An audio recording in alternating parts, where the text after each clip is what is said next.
আপনি একটা মেয়েকে ভালোবাসতেন, অর্থাৎ একটা মেয়ের সাথে আপনার দীর্ঘদিন পর্যন্ত সম্পর্ক ছিল।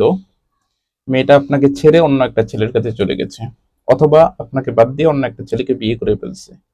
এই মেয়েটাকে আপনি এখন আপনার সংসারে আনতে চান, বা এই মেয়েটাকে আপনি বিয়ে করতে চান, বা আপনি চান মেয়েটা যেন আপনার পিছু পিছু ঘুরুক, বা আপনাকে আগের থেকে বেশি ভালোবাসুক, আপনার কাছে নত হোক।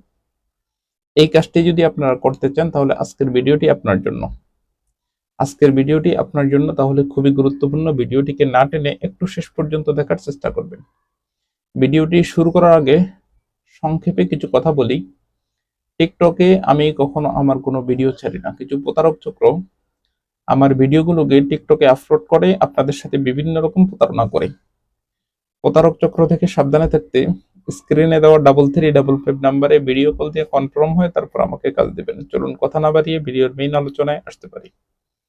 দর্শক, আলোচনা করতেছিলাম, আপনি একটা মেয়ের সাথে দীর্ঘদিন পর্যন্ত রিলেশন ছিল, বা একটা সম্পর্ক ছিল, বা একটা ছেলের সাথে আপনার দীর্ঘদিন পর্যন্ত, আপনি একটা মেয়ে মানুষ, একটা ছেলের সাথে আপনার দীর্ঘদিন পর্যন্ত রিলেশন ছিল বা সম্পর্ক ছিল।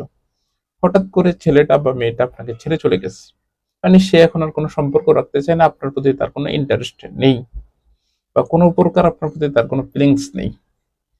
এখন এই ছেলেটাকে বা এই মেয়েটাকে আপনি চান আপনার লাইফ, অথবা মেয়েটা আপনাকে বাদ দিয়ে অন্য একটা ছেলেকে বিয়ে করে ফেলছে, আপনি চান প্রতিশোধ নেওয়ার জন্য তাকে আপনার সংসারে আনতে, অথবা একটা ছেলে আপনাকে বাদ দিয়ে অন্য একটা জায়গায় বিয়ে করে ফেলছে, আপনি চান যে এই মেয়েটাকে আবার আপনার লাইফে, এই ছেলেটাকে আবার আপনার লাইফে আনতে।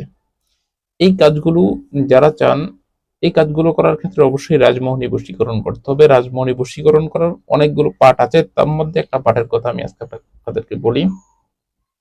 আপনারা যদি এই কাজটা করতে চান তাহলে অবশ্যই আজকের এই তদবিরটি করতে হবে। আজকের এই তদবিরটি অবশ্যই আপনাদের জন্য, এই তদবিরটি অবশ্যই করতে হবে। এই তদবিরটি করতে হবে অবশ্যই অমাবস্যার রজনীতে।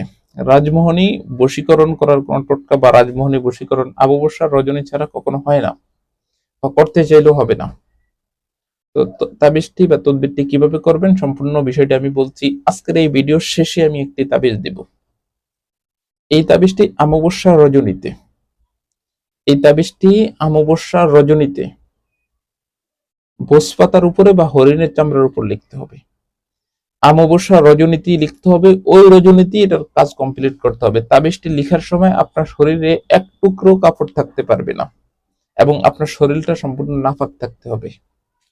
পবিত্র থাকলে আপনার কাজ হবে না, কারণ রাজমোহনী বশীকরণ এটা।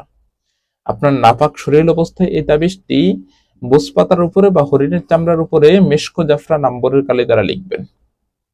লিখার পরে নিচনে এক সাইডে ছেলের ছবি, অন্য সাইডে মেয়ের ছবি, যে কোনো এক সাইডে দিলে হবে, এবং তাদের নাম বা মা বাবার নাম, ছবির নিচনের নাম এবং মা বাবার নাম সুন্দর করে লিখবেন।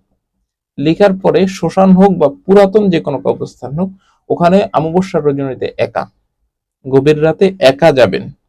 একা গিয়ে গভীর রাতে গিয়ে তাবিজটিকে ওখানে গেড়ে দিয়ে আসবেন। আপনার কাজ এতটুকুই। এটা কি বলা হয়? রাজমোহনী বশীকরণ। খুবই শক্তিশালী একটি টোটকা এবং খুবই শক্তিশালী একটি তাবিজ। আমি আপনাকে গ্যারান্টি দিচ্ছি, 7 দিনের ভিতরে আপনি আপনার প্রিয় মানুষকে ফিরে পাবেন। 7 দিনের মধ্যে। যত শক্তিশালী হোক, তার মন যত পাথরই হোক না কেন, সে যত কঠোরই হোক না কেন, আপনার নামও শুনতে পারেন এমন হোক, হয়ে যাক না কেন, সে ফিরে আসবে 7 দিনের মধ্যে। কিন্তু বোসপাতা এবং হরিণের চামড়া ছাড়া যদি আপনি কোনো কাগজের উপর কাজ করেন তাহলে কাজ হবে না। এখনই বলে দিচ্ছি, কাজ হবে না। বোসপাতা বা হরিণের চামড়ার উপর কাজ করতে হবে। কোনো কিছু না বুঝে থাকলে অবশ্যই বুঝে নেবেন। তবে এই কাজটি কার্যকরিত হবে আপনাকে যদি কেউ ছেড়ে যায়, তাকে বশীকরণ করার ক্ষেত্রে। নতুন কাউকে বশীকরণ করতে চান যার সাথে আপনার কোনো সম্পর্ক ছিল না, তাদের ক্ষেত্রে এই কাজটি কার্যকারিতা হবে না। আশা করি বিষয়টি বুঝতে পেরেছেন, মেনে চলবেন। তবে কাজটি করার আগে অবশ্যই আমার এজাজত এবং অনুমতি নিয়ে নেবেন। ধন্যবাদ।